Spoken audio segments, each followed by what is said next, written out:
taught and everything that you know about death is wrong.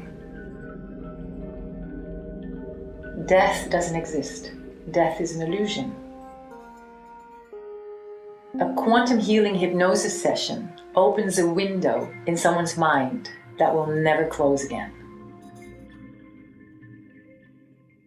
So my name is Alexandra Zvalkalos, and I would like to tell my story about how I died. This was in the early 90s, and I was living in Amsterdam.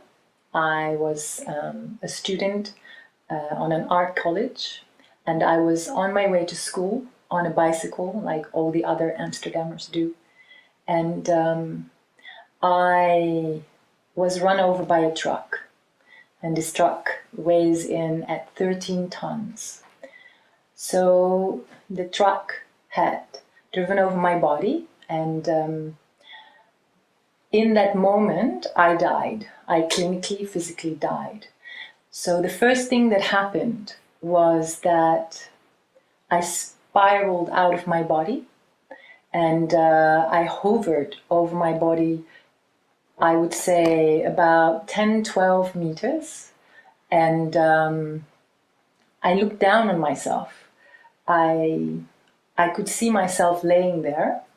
I could see the bike, and how it was sort of strangely in between my legs, and how my body was all twisted and weird on the ground. And I saw blood trickling between my legs, and it really didn't look very good. And what I remember very clearly from that out-of-body experience, or OBE as they call it, is that you're completely detached, but you're super aware. And so as I'm hovering over myself and sort of getting a very clear view of the situation, I realized, very clearly what had happened to me. I think what I was most impressed with actually was having a 360-degree view. And so I remember spending a few moments, or being in a few moments, in complete awe of that view. From some point, I saw a man running towards me, who sat by me, and I saw that at some point he took a white handkerchief out of his pocket and wiped all the vomit from my face. And he sat down with me. He held my hand, made sure they didn't move me. And I also saw from two sides, because it happened on a crossroads, so from two directions I saw people approaching me and approaching the accident that had just happened. That upset me, because I felt that they were encroaching on my space. I remember feeling like, can't you all just please go away and give me some air and let me die in peace. I don't really know exactly how long it lasted, but at some point I did realize that I was dead. And in that moment it was like I made a decision. I describe it in my book as it felt like a cord snapped. And after I decided to let go, everything accelerated, everything went incredibly fast, and I felt like I spiraled at great speed up into the sky, and I had literally had a feeling that I was going through space, going through the air at a very high speed, going away from Earth. And then the next moment, I remember everything fades to black. Many people who have an out-of-body experience describe going through a tunnel of light or going to a light. I don't remember any of that. So the first place or dimension where I reawoke in consciousness was what we could probably call the Akashic records or the Akash. I basically went to 3 other dimensions, and it's a little bit too much to go into details of all 4 of them. So the last dimension, the last place or space where I went to is what we could call the union with God, or being one with source energy, or the creator. I call it being cradled in the arms of God.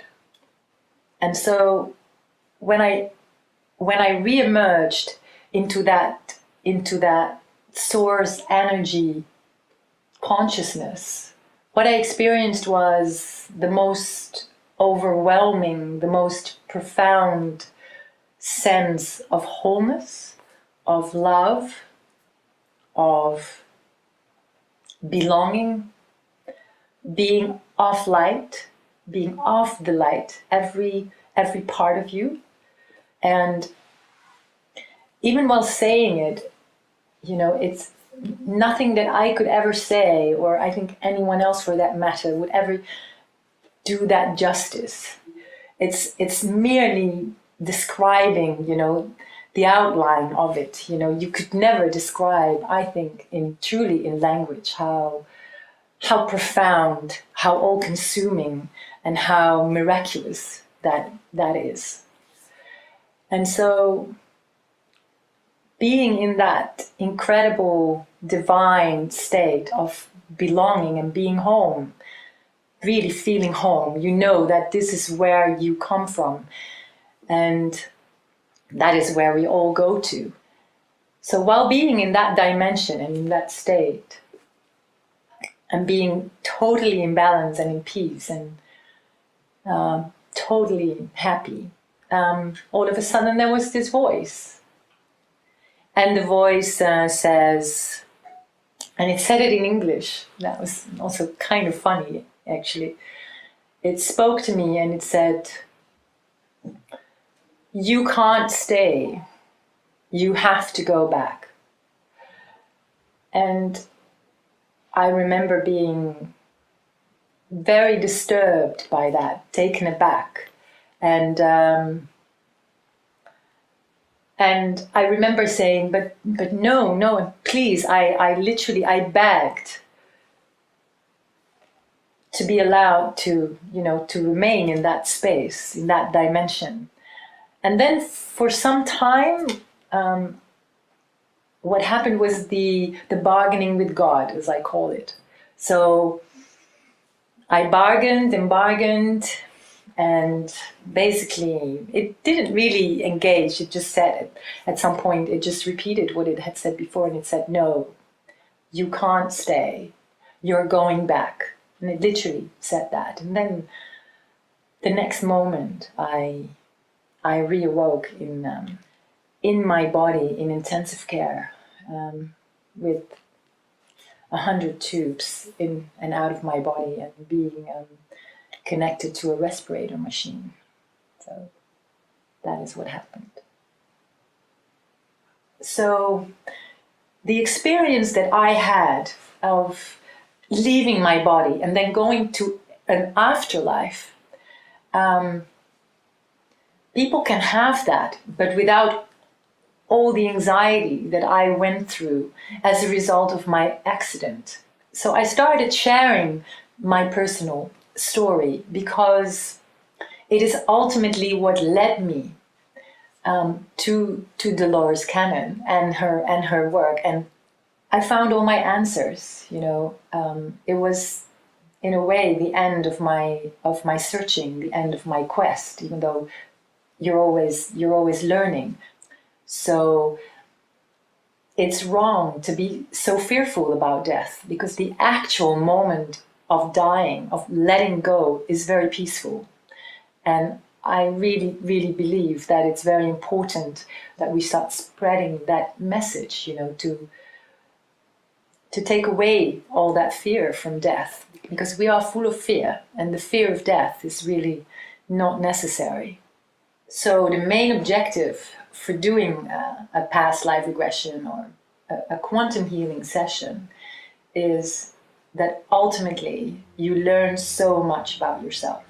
You receive tools and understanding that that enable you to make changes in your life, and to move forward in a very positive and empowered way.